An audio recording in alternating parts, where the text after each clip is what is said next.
Maisha sivi unavyopanga yatoke, Mungu anatupa anavyotaka.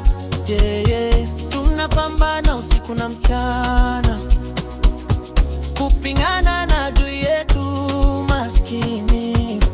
Ukidhani unatengeneza furaha, mambo yanakuwa sivyo.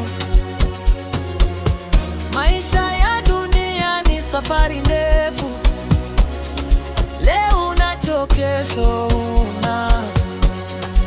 Umaskini na utajiri, yote hivyo ni vitimbi vya maisha.